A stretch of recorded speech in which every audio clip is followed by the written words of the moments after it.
Hello students, मेरा नाम मोहम्मद शान और आप देख रहे हैं मेरा यूट्यूब चैनल। और आज हम आ गए हैं प्रोबेबिलिटी के नेक्स्ट लेक्चर में। और हमने पिछले लेक्चर में कुछ प्रॉब्लम्स को सॉल्व करने की कोशिश की थी। आइए हम आपके पास नेक्स्ट टॉपिक लेकर आ गया हूँ, उसका नाम है एडिशन थ्योरम। और आज स्टार्ट करते हैं व्हाट इज एडिशन थ्योरम और क्या क्या होता है। चलो पढ़ने की कोशिश करते हैं। सबसे पहले देखो, एडिशन थ्योरम के अंदर आपको सेट थ्योरी का बड़ा इस्तेमाल करना पड़ेगा। सेट थ्योरी आप सब लोगों को आती है जब भी आप प्रोबेबिलिटी सीखने आए हो। चलो भाई, ए यूनियन बी। अच्छा यूनियन का मतलब क्या होता है? यूनियन का मतलब ये होता है कि फॉर सपोज एक सेट में एलिमेंट्स हैं, दूसरे सेट में भी एलिमेंट्स हैं, उन दोनों को जोड़ के लिखना है, यानी कि उन दोनों चीजों को जोड़ना क्या कहलाता है? यूनियन। अच्छा, आपके पास किसी सवाल के अंदर किसी भी प्रोबेबिलिटी के होने के ए और बी दो चीजें होंगी, ए या तो बी। मतलब ए और बी किसी भी हैपनिंग, किसी भी दो इवेंट्स की हैपनिंग हो रही होगी, तो आपने किसका इस्तेमाल करना है? ए यूनियन बी का। समझ पा रहे हो? ठीक है। अगर आपके पास कोई भी दो इवेंट सवाल में हो, कोई भी दो इवेंट्स हो सकते हैं, और वो दो इवेंट्स या तो एक हो रहा हो या दोनों हो रहे हो, जब भी आप किसका इस्तेमाल करोगे? ए यूनियन बी का। अच्छा, लास्ट बात आती है कि अगर प्रोबेबिलिटी ऑफ अकरेंस किसी भी दो इवेंट में से कोई एक, कम से कम एक हो रहा है, कोई दो इवेंट्स आपके पास मौजूद हैं और कम से कम कोई एक इवेंट हो रहा है, तो आपने क्या यूज करना है? ए यूनियन बी का यूज करना है। फॉर्मूला मैं आपको थोड़ी देर में बताता हूँ क्या होता है। अब आते हैं probability of A intersection B. जब भी आप इंटरसेक्शन करते हो तो क्या दिमाग में आती है बात कि इंटरसेक्शन का साफ साफ मतलब है कि ऐसी चीज, ऐसा इवेंट, यानी ऐसी थिंग जो कि दोनों सेट्स के अंदर, दोनों इवेंट्स के अंदर कॉमन हो। और जब ही ऐसा हो सकता है जब दोनों चीजें कॉमन होंगी, तो आप जब भी कह सकते हो कि हाँ ए इंटरसेक्शन बी लगाना पड़ेगा। चलो भाई, ए इंटरसेक्शन बी में क्या होता है कि जब आपके पास कोई भी एक प्रोबेबिलिटी का सवाल आए और उसमें लिखा हो ए और बी दो इवेंट हैं जो एक साथ हो रहे हैं, ए और बी कोई दो ऐसे इवेंट हैं जो एक साथ हो रहे हैं, तो आप किसका यूज करोगे? ए इंटरसेक्शन बी का।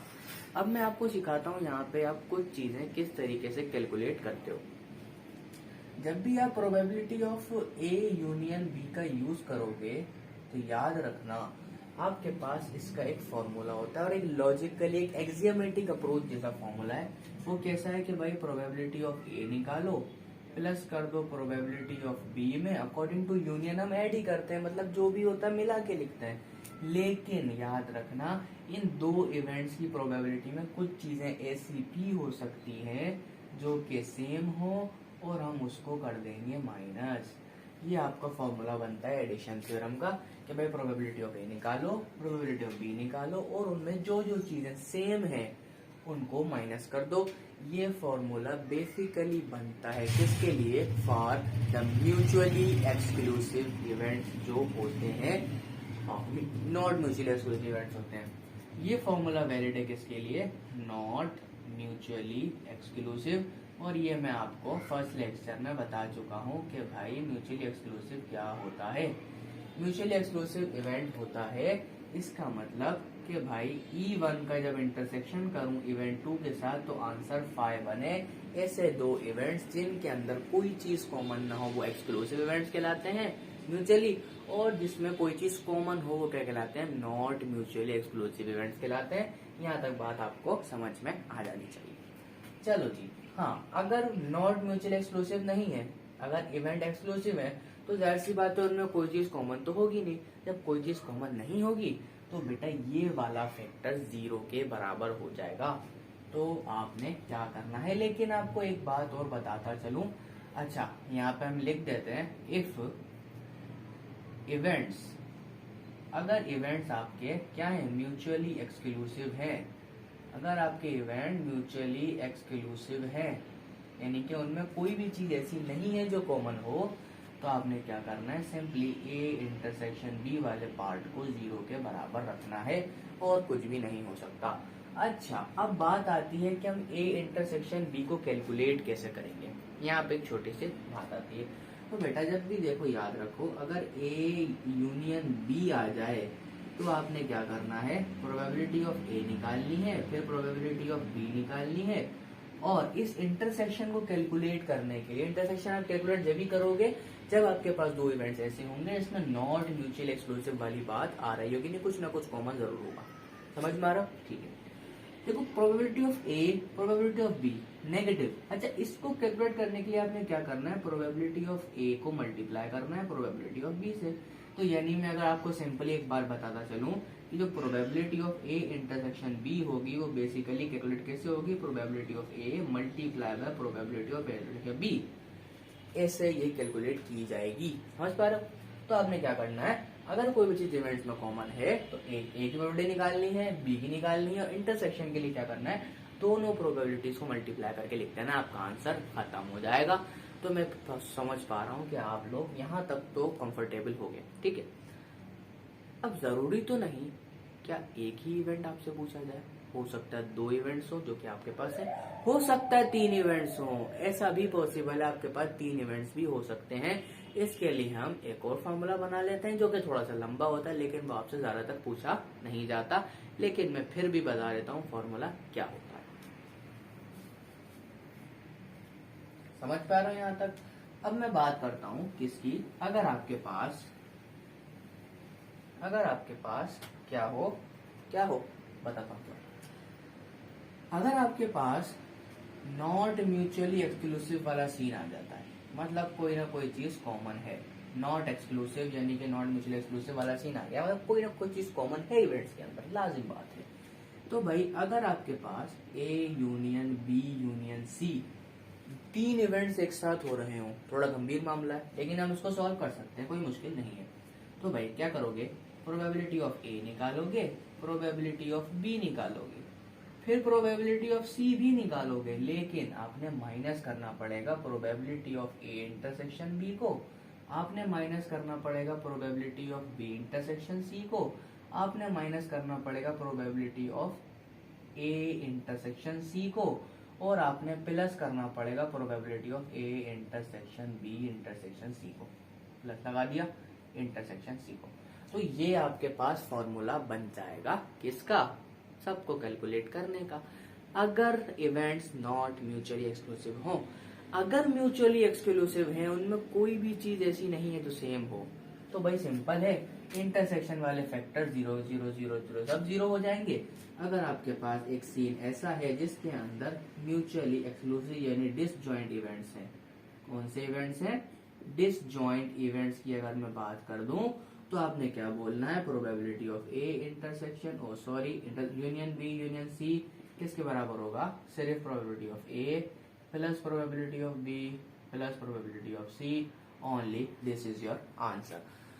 तो मैंने आपको थ्योरम्स तो समझा दी। इन थ्योरम्स में अगर सवाल में कुछ ऐसी बात की जाती तो उनको यूज कैसे करना है, जहां इंटरसेक्शन आ जाए दोनों प्रोबेबिलिटी को मल्टीप्लाई करना है, और जब ही करना है जब क्या हो, सिर्फ इतना हो कि उनमें कोई ना कोई चीज कॉमन जरूर हो। समझ पा रहे हो? अच्छा, अब यहाँ पे आपने सेट थ्योरी के कुछ फॉर्मूलाज को याद रखना है, जैसे डिमॉर्गन्स लॉ होता है, डिफरेंस लॉज होते हैं, सिमेट्रिक डिफरेंस होते हैं, और बहुत सारी चीजें सेट थ्योरी से रिलेटेड जो होती हैं उसको आपने यहाँ पे याद रखना है, क्योंकि यहाँ पर इस्तेमाल होगा। अगर आपको नहीं आता तो आप जाके मेरी डिस्क्रिप्शन में देख सकते हो, आपको बहुत सारे लेक्चर्स वहां पर मिल जाएंगे अलग अलग प्लेलिस्ट के, जो आपको सीखना हो। ठीक है, चलो अब मैं यहाँ से सवाल लिखता हूँ, आप इसको जरा नोट कर लो, फटाफट से सवाल करेंगे। चलो जी, उम्मीद करता हूँ आप लोगों ने नोट कर लिया होगा। तो बात करते हैं क्वेश्चन पर। क्वेश्चन में बात करेंगे, देखो अ कार्ड इज ड्रॉन, वही वाला कार्ड वाला सवाल है भाई। अ card is drawn at random, कोई भी एक कार्ड 52 के पैक में से कोई भी एक कार्ड एक ड्रॉन निकाल लिया जाता है या गिर जाता है। व्हाट इज द प्रोबेबिलिटी, क्या प्रोबेबिलिटी होगी कि स्पेड आ जाए या तो किंग आ जाए, स्पेड आ जाए या तो किंग आ जाए, या स्पेड आ जाए या तो किंग आ जाए, या थोड़ा सा गौर करना, स्पेड भी आ रहा है और किंग भी आ रहा है, दोनों में से कोई भी एक चीज आ सकती है। तो समझ पा रहे हो? देखना, सबसे पहले मैं क्या करता हूँ, फर्स्ट कर लेता हूँ लेट ए डिनोट्स। मैंने कहा ए जो है मेरा वो डिनोट्स कर रहा है किसको, card of spade, card of spade, spade card को डिनोट कर रहा है। ठीक है, फिर मैं मान लेता हूँ कि लेट बी डिनोट्स, मैंने कहा जो बी है वो डिनोट्स कर रहा है card of king, king card को, card of king, king card को डिनोट कर रहा है।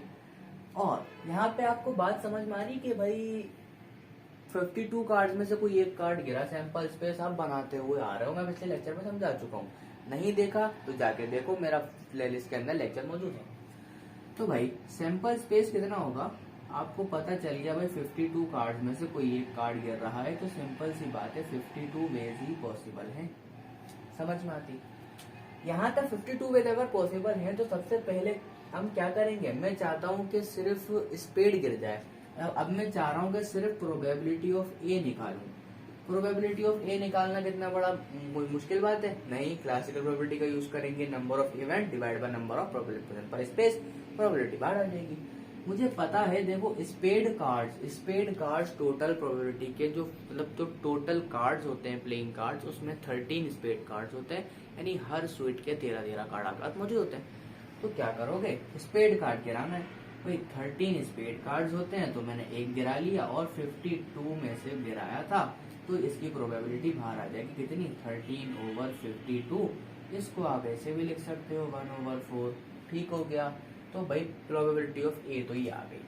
अब बात करता हूँ प्रोबेबिलिटी ऑफ बी की। प्रोबेबिलिटी ऑफ बी में बोल रहा है कि किंग भी गिर सकता है, किंग भी गिर सकता है। जब किंग गिर रहा है तो हाँ, 4 किंग होते हैं भाई।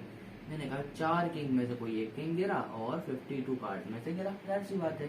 इसकी प्रोबेबिलिटी कितनी आएगी, 4/52, यानी कि इसको मैं डिवाइड करूंगा तो 1/13 ऐसा रिजल्ट आएगा।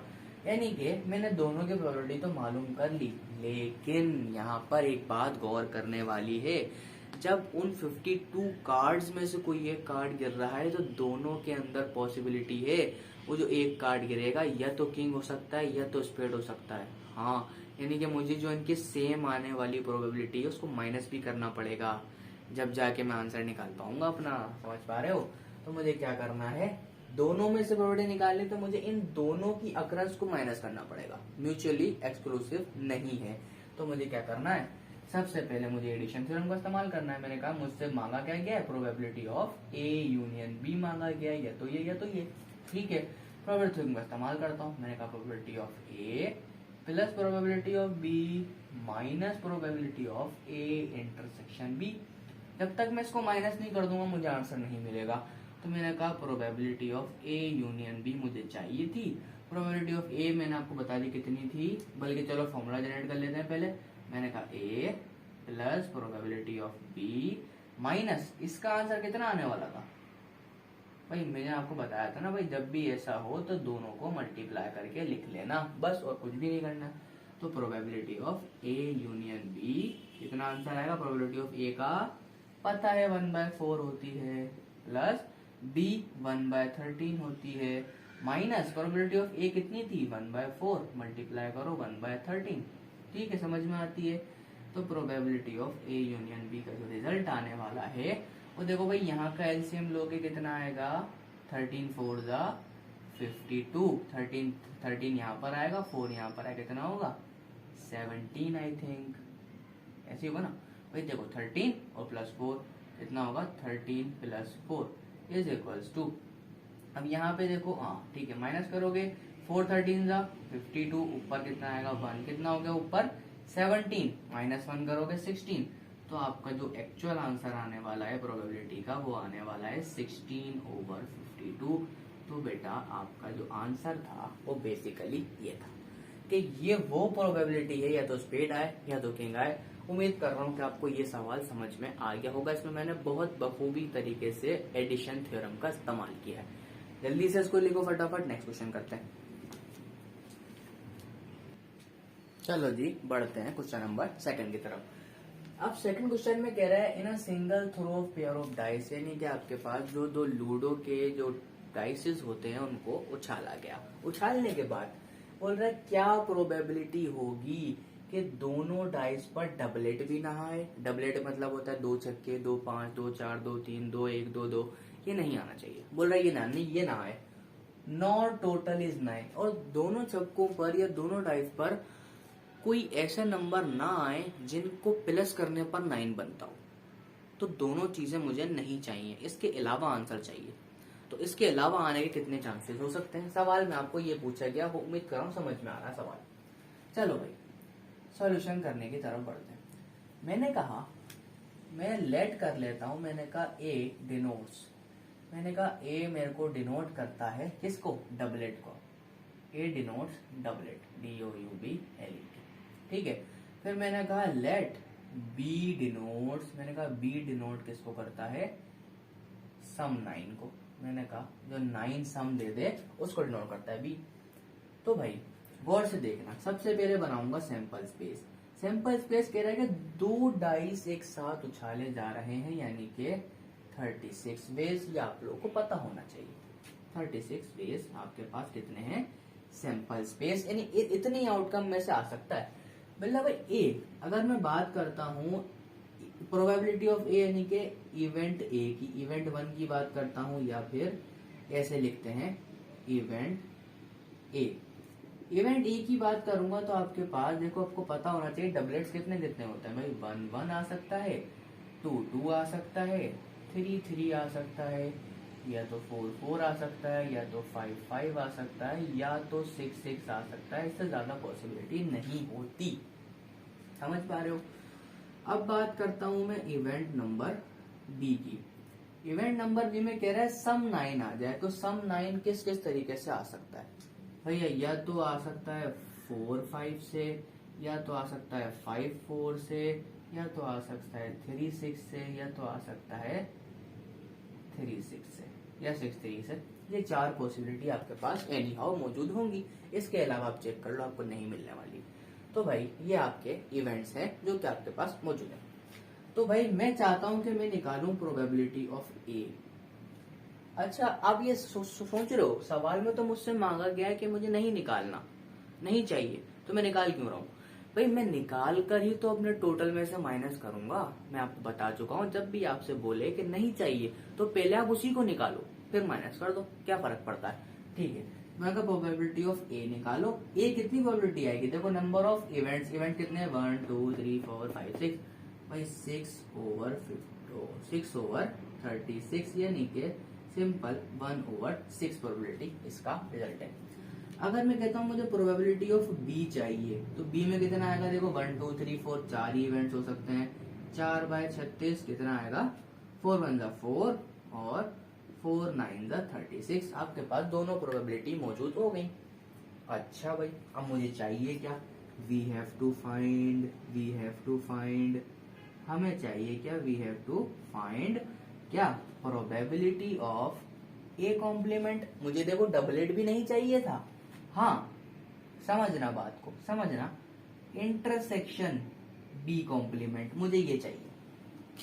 अब मैंने यहाँ इंटरसेक्शन क्यों दिया, देखो बेटा दोनों चीजें एक साथ हो रही थी, इंटरसेक्शन देना पड़ा। मुझे हो सकता है कुछ ना कुछ चीज कॉमन यहाँ पर मिल रही हो, लेकिन मिलेगी नहीं, बताता हूँ कैसे, लेकिन मुझे उम्मीदवार हूं मैं इसका, हो सकता है कोई चीज कॉमन हो रही हो, ठीक है, समझ पा रहा हूँ। हाँ, अब मैं करता हूँ इस पर काम। अगर आपको थोड़ा सा डिमॉर्गन्स लॉ के बारे में नो हाउ हो तो थोड़ा सा समझना। डिमॉर्गन लॉ हमें क्या कहता है, डिमॉर्गन लॉ कहता था कि भाई अगर ए यूनियन बी का होल कॉम्प्लीमेंट हो तो वो बराबर होता है A complement intersection B complement, ये मेरा कहता है डिमॉर्गन लॉ। तो डिमॉर्गन लॉ में एक बात देखो, यहाँ पे सेम नजर आ रहा है, क्या मैं इसको ऐसा लिख सकता हूँ, बिल्कुल ऐसा लिख सकता हूँ। तो बेटा गौर से देखो, तो बेटा probability of A complement intersection B complement equal होगा किसके, probability of A union B whole complement के। ये आपको यहाँ पर सेट थ्योरी का यूज करना पड़ेगा, ठीक है। ये बराबर होगा probability of A union B whole complement के, समझ में आती है। जब भी कॉम्प्लीमेंट आता है, जब भी कॉम्प्लीमेंट आता है, मुझे एक बात याद आ जाती है कि मुझे हमेशा 1 में से अपने रिजल्ट को माइनस करना पड़ जाता है। प्रोबेबिलिटी का आंसर 1 से ज्यादा नहीं आ सकता, तो मैं टोटल में से माइनस कर देता हूँ, ठीक है, कर दिया। फिर बात करता हूँ दोबारा से A complement intersection B complement की। मैंने कहा 1 माइनस, अब इसका फॉर्मूला तो मुझे याद था, probability of A plus probability of B minus probability of A intersection B, यही फॉर्मूला था। तो मैंने क्या कहा, अब देखो ए मुझे पता है, बी मुझे पता है, ए इंटरसेक्शन बी में अगर मैं निकालना चाहूं तो क्या मल्टीप्लाई करूंगा, नहीं करूंगा। क्यों नहीं करूंगा, देखो दोनों इवेंट्स, ये आपके पास जो दोनों इवेंट्स हैं इसमें कोई भी एक ऐसा पेयर नहीं है जो सेम हो, का मतलब इन दोनों इवेंट्स का इंटरसेक्शन फाई आ रहा है। तो ये तो देखते ही 0 लिख देना, टेंशन की कोई बात नहीं है। तो भाई probability of A complement intersection B complement का जो रिजल्ट आएगा वो आएगा 1 माइनस प्रोबेबिलिटी ऑफ ए, इधर आ जाओ 1/6 प्लस 1/9, कितना बनेगा 1/6 और 1/9 कितना बनेगा भाई, इसका जो एलसीएम आता है वो आता है 18। 1 माइनस नीचे आएगा 18, 6 का टेबल पढ़ो ऊपर आएगा 3, 9 का टेबल पढ़ो ऊपर आएगा 2, कितना आएगा यहाँ पर 1 माइनस 5/18। जब आप इसको सॉल्व करोगे 18 1 18 माइनस 5 कितना आ जाएगा आपके पास 13/18। This is your required probability.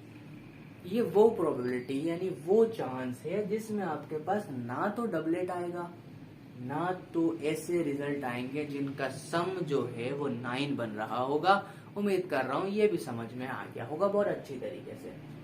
ये कर दिया तो चलो एक लास्ट क्वेश्चन और करते हैं ताकि आपको और अच्छी तरीके से प्रोबेबिलिटी की नो हाउ एडिशन थ्योरम की हो जाए। चलो जल्दी से लिखो। चलो जी बढ़ता हुआ लास्ट क्वेश्चन आ गया है। तो अब सवाल जरा गौर से पढ़ना, बहुत इंटरेस्टिंग क्वेश्चन है। कहता है कि a probability of a man, एक आदमी है जिसकी जिंदा रहने की 20 सालों के अंदर प्रोबेबिलिटी है कितनी 3/5। 20 सालों में वो इतने परसेंट मतलब इतने चांसेस हैं वो जिंदा जी सकता है। और कह रहा है उसी की बीवी समझना बात को, उसी की बीवी 20 साल में जीने की प्रोबेबिलिटी कितनी है 2/3। तो कह रहा है इन 20 सालों में कितने चांसेस होंगे कि दोनों में से कोई एक, यहाँ पर बोथ विल अलाइव यहाँ पर नहीं लिखना चाहिए था, सवाल के अंदर है बोथ की जगह at least will alive in 20 years. कह रहा है कि उन 20 सालों में कितने चांसेस हैं कि कोई एक जिंदा रह जाए।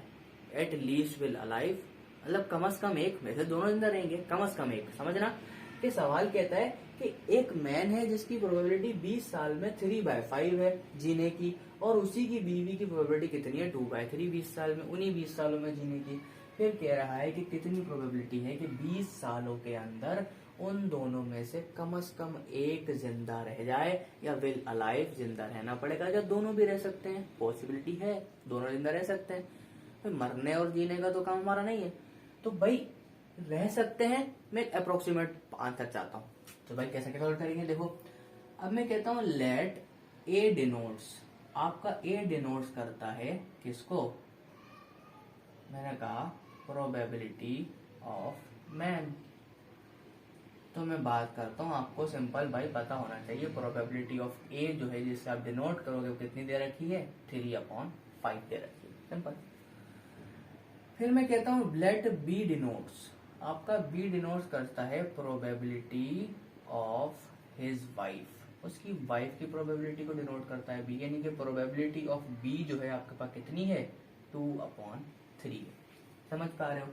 अब मैं चाहता हूं कि दोनों, अब देखो यहाँ पर जो मियाँ और बीवी दो हस्बैंड और वाइफ हैं, दोनों के दोनों 20 सालों में एक साथ जी रहे हैं ना, मतलब कोई ना कोई चीज ऐसी है जो कॉमन है, ये तो लॉजिकली एक्सियोमेटिक अप्रोच कह रही है कॉमन है भाई। तो हम किसका इस्तेमाल करेंगे एडिशन थ्योरम का। तो भाई probability of A union B मुझे चाहिए, दोनों के दोनों मतलब एट लीस्ट कोई एक जिंदा रहेगा, तो भाई दोनों में से कोई भी एक रह सकता है, यूनियन लगाएंगे, क्या आएगा probability of A plus probability of B minus probability of A intersection B. ये 0 नहीं हो सकता क्योंकि कोई ना कोई चीज कॉमन है नजर आ रही है। तो भाई probability of A plus probability of B minus probability of A multiply by probability of B. तो यहाँ देखना ए आपको गिवन है 3/5 प्लस बी आपको गिवन है 2/3 माइनस ए आपको गिवन है 3/5 और 2/3 मल्टीप्लाई कर दोगे। देखो बेटा यहाँ से एलसीएम लोगे तो कितना आएगा, 3 और 5 का एलसीएम कितना आने वाला है 15 आने वाला है। भाई 15 आने वाला है तो क्या करोगे यहाँ पर देखो भाई 5 का टेबल कितना पढ़ोगे 15 पे 3 दफा, यहाँ पे कितना आ जाएगा 9 प्लस 3 का टेबल कितना पढ़ोगे 5 टाइम 2 5 10 माइनस यहाँ कितना होगा बेटा 6/15। तो आपके पास जो रिजल्ट आएगा कितना आएगा 15 सेम 10 और 9 19 19 माइनस 6 13। तो यहाँ पे कितना आएगा 13/15। ये आपकी प्रोबेबिलिटी है, जो क्या बता रही है कि 20 सालों में कोई ना कोई कम से कम एक जिंदा रह जाएगा। ये सवाल का आंसर यहाँ पर खत्म हो जाता है। बहुत ज्यादा आसान पर इंटरेस्टिंग क्वेश्चन था, एक रियल लाइफ एग्जाम्पल थी। तो उम्मीद कर रहा हूँ कि आपको एडिशन थ्योरम का समझ में आ गया होगा। और अगर आपको वीडियो समझ में आई है तो सब्सक्राइब करो, लाइक करो, शेयर करो, ताकि आपको और भी अच्छी अच्छी यहाँ पर वीडियोस देखने को मिल सके। मैं प्रोबेबिलिटी की प्लेलिस्ट यहाँ पर अपलोड करता जा रहा हूँ। अगर आपको कोई भी टेंशन हो तो आप स्टार्टिंग से मेरी लेक्चर को देखें, आपको हर एक चीज समझ में आ जाएगी। फिर आप मेरे पास यहाँ पर आइएगा सीखने के लिए या वाले लेक्चर के अंदर, ठीक है। और आपको और कोई दूसरे सब्जेक्ट सीखने हैं, जैसे partial differential equations, ordinary differential equations, linear algebra, और क्या कहते हैं ट्रिग्नोमेट्री आपने सीखनी है, या लीनियर प्रोग्रामिंग आपने सीखनी है, ऑपरेशन रिसर्च के बारे में कुछ चाहिए, तो आपसे बिल्कुल डिस्क्रिप्शन बॉक्स में मेरे सारे लेक्चर की प्लेलिस्ट मौजूद हैं, आप वहां जाके देख सकते हो। और तब तक के लिए मैं मिलता हूं आपसे नेक्स्ट लेक्चर में। तब तक के लिए अल्लाह हाफिज, बाय बाय।